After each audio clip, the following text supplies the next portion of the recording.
Bonjour les amis, la maladie des pasteurs.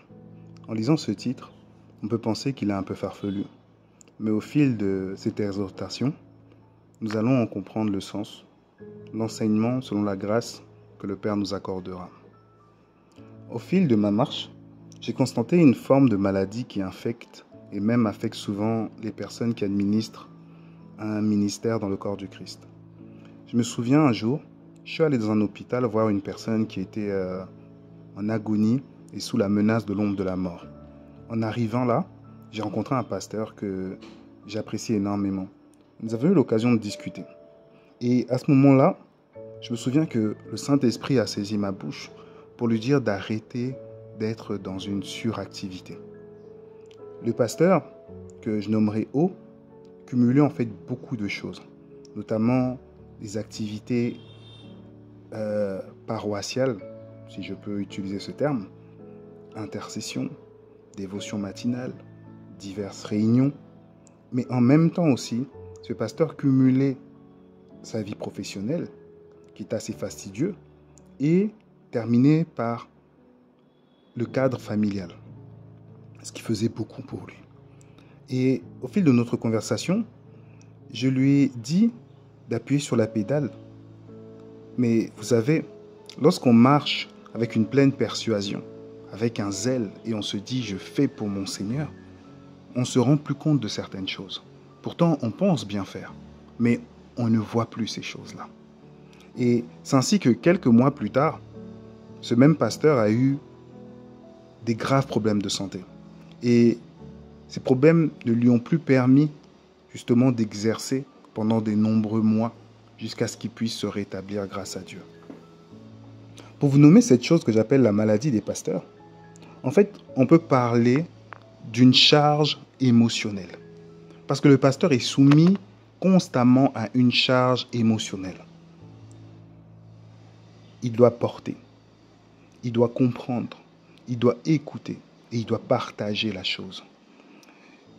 Une maladie, c'est une maladie invisible qui sévit sans que le concerné même ne prenne conscience de son impact. Et souvent, comment on peut le détecter? C'est que c'est par justement un comportement rétrograde, une forme de déprime ou un burn-out. Essayons d'explorer un peu les Écritures pour comprendre ce phénomène. Dans le livre d'Exode 18, on voit le beau-père Jéthro de Moïse qui était avec sa fille et les enfants de Moïse, ses deux fils. Et il s'est décidé d'aller à la rencontre de Moïse. Et on arrive dans Exode 18, verset 13. On dit, et il arriva le lendemain, comme Moïse siégeait pour juger le peuple et que le peuple se tenait devant Moïse depuis le matin jusqu'au soir, que le beau-père de Moïse vit tout ce qu'il faisait au peuple. Et il lui dit, qu'est-ce que tu fais à l'égard de ce peuple? Pourquoi es-tu assis là et tout le peuple se tient devant toi depuis le matin jusqu'au soir? Et Moïse dit à son beau-père, oui, le peuple vient à moi pour consulter Élohim. Quand ils ont quelques affaires, ils viennent vers moi, je juge l'homme et son compagnon et je leur fais connaître les ordonnances d'Élohim et sa Torah. Le beau-père de Moïse lui dit, la chose que tu fais n'est pas bonne. Tu te faneras, toi et ce peuple qui est avec toi. En effet, la chose est trop lourde pour toi. Tu ne pourras l'accomplir seul. Maintenant, écoute ma voix. Je te donne un conseil. Et qu'Élohim soit avec toi. Sois pour ce peuple devant Élohim et porte toi-même les affaires devant Élohim. Enseigne-leur les ordonnances et la Torah. Fais-leur connaître la voie par laquelle ils auront à marcher et qu'ils auront à faire. Regarde parmi tout le peuple les hommes talentueux, craignant Élohim et des hommes de vérité, haïssant le gain injuste. Établis les chefs de milliers, chefs de centaines, chefs de cinquantaines et chefs de dizaines. Je m'arrête à ce verset-là. On va se rendre compte que par la suite, Moïse a obéi à la voix de son beau-père. Mais combien de serviteurs n'obéissent pas, poussés par autre chose, tenus par une sorte de zèle qui emmène à faire faner les personnes, qui emmène à aussi emmener le peuple justement dans un sens contraire, dans une voie autre que celle que le Seigneur avait préparée. Pour ma part, cette maladie aussi, je l'avais contractée. Quelque part, en fait, je peux me dire que en moi, le héros en moi plutôt, ne pouvait pas refuser une mission. Même à 3 heures du matin, il fallait se lever pour sauver l'âme, pour aider la personne. Même si je devais me lever à 5 heures, vous me direz, c'est bien, effectivement, mais il y a des limites à ce qu'on fait. Et en fait, je ne comprenais pas au départ la pensée du Seigneur. Vous savez, dans Hébreux 11, la Bible nous parle des héros de la foi. Bien sûr qu'on peut être des héros, mais des héros de la foi. Et ces héros de la foi, en fait, ils ont abandonné tout au profit du Seigneur. Et ce n'était pas sur de la suractivité. Durant des années, qu'est-ce qui s'est passé dans ma vie? J'ai cumulé, j'ai donné, j'ai encaissé, j'ai porté, j'ai aidé, mais j'ai été aussi en retour blessé, trahi, déconsidéré. Et toutes ces choses, en fait, se cumulaient. Vous savez, on est les bons chrétiens, on pardonne facilement. Dieu va faire grâce, Dieu va nous aider. Mais un jour, il y a une facture qui tombe. Et quand la facture est tombée, j'ai commencé, en fait, à faner. Le Seigneur m'a dit, décroche de tout. Mais je ne comprenais pas ce langage. Parce que à l'intérieur de moi, en fait, plus rien ne semblait aller dans le bon sens. Et ma capacité à supporter, à encaisser, à porter ou aider n'était plus le même qu'avant. Je me sentais amer, je me sentais colérique, je me sentais aigri. J'étais toujours dans des murmures envers notre Seigneur. En fait, nul n'était le soutien parfait du Très-Haut. Je pense qu'aujourd'hui, je serais parmi les rétrogrades dans ce monde à défendre des causes inutiles et marcher sans le sauveur de mon âme. Mais le Père a choisi une voie que je n'avais pas non plus compris pour me réparer, mais qu'au fil du temps, j'ai pu comprendre, c'est que il m'a éloigné de force de toutes les tâches, de toute attache, pour me laisser sans rien. Comme on dit dans le jargon, il m'a mis dans le désert. Et pour m'appuyer ça, il m'avait ramené dans Exode 23, 11. Vous savez, autrefois en Israël, il y avait une loi concernant la nature. Cette loi disait que tous les 7 ans, la 7e année, on ne pouvait plus ensemencer la terre. On ne peut plus faire les travaux sur la terre parce qu'il fallait aussi que la 7e année, le sol se repose et que la nature reprenne ses droits. Pour ma part, j'ai vécu ça un peu à titre personnel. Et le Seigneur, dans sa tendresse, m'avait mis en fait au repos. Et après ce temps, par le biais d'un songe, il m'a rechaussé et m'a montré que je pouvais repartir. Mais ce repos, juste pour vous situer les choses, ça ne veut pas dire que je devais me taire. Mais il ne voulait pas que j'exerce comme j'exerçais avant, que je porte des charges comme je portais avant. Parce que je n'étais même plus, de toute façon, je n'étais même plus capable de les porter.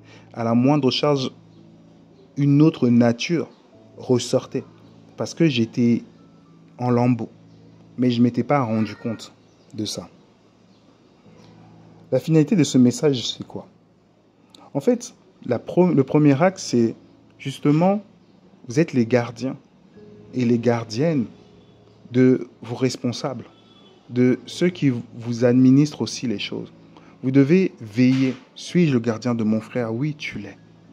Vous devez veiller, on doit veiller sur les conducteurs, sur ceux qui mettent souvent leur vie en péril, sur ceux qui mettent la vie de leur famille en péril, leur santé ou autre chose, pour justement vous soutenir, nous soutenir, pour prier, mais parce qu'ils portent ces choses-là.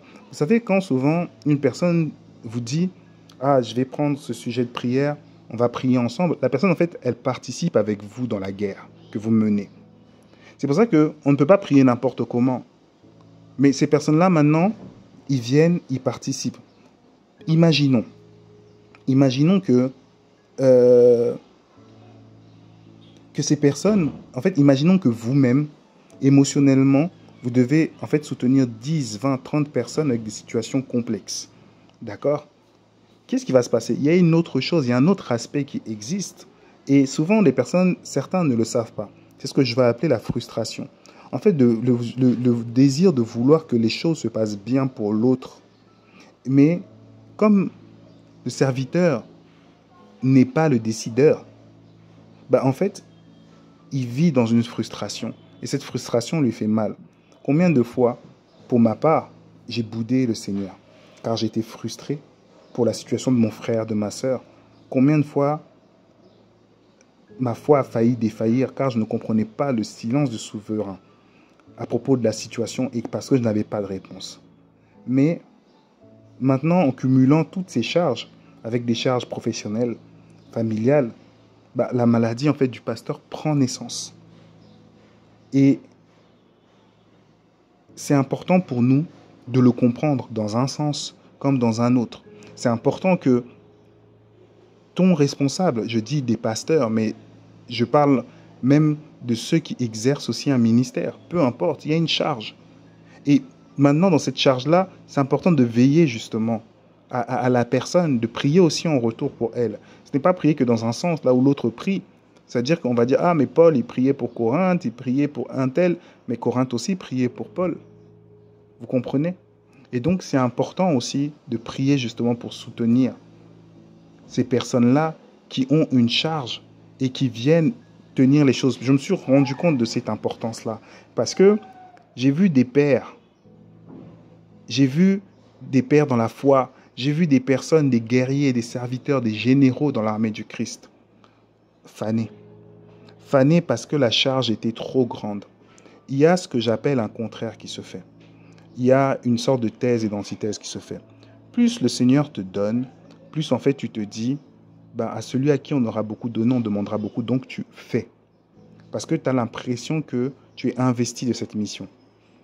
Or que tu vas te rendre compte que dans les Écritures, ceux à qui on avait beaucoup donné passaient beaucoup de temps au pied du Maître et à se cacher. Moi, je n'avais pas compris ça avant. On voit que Jésus, même malgré la foule qui le suivait jour et nuit, il s'extirpait, il allait de côté et il priait. On va se rendre compte qu'un Élisée, un Élie, il vivait hors de la société. C'était des gens qui étaient marginalisés. On va se rendre compte qu'un Jean-Baptiste marchait aussi pareil. Et donc, ils n'étaient pas tout le temps en fait au contact. Mais souvent, nous, on va agir dans le contraire. C'est-à-dire que plus j'ai, plus il faut manifester, plus il faut qu'on me voie. Or que c'est le contraire. Ça veut dire que le poids de gloire devient compliqué pour nous à maintenir. Et ça devient carrément un danger. Et c'est pour ça qu'on fane. Et c'est pour ça qu'en fait, on emmène aussi les autres justement dans cette mort-là qui vient aussi nous emporter. Que le Très-Haut se souvienne de chaque responsable. Et surtout, je prie qu'il accorde en fait une sagesse de gestion afin de ne pas faner.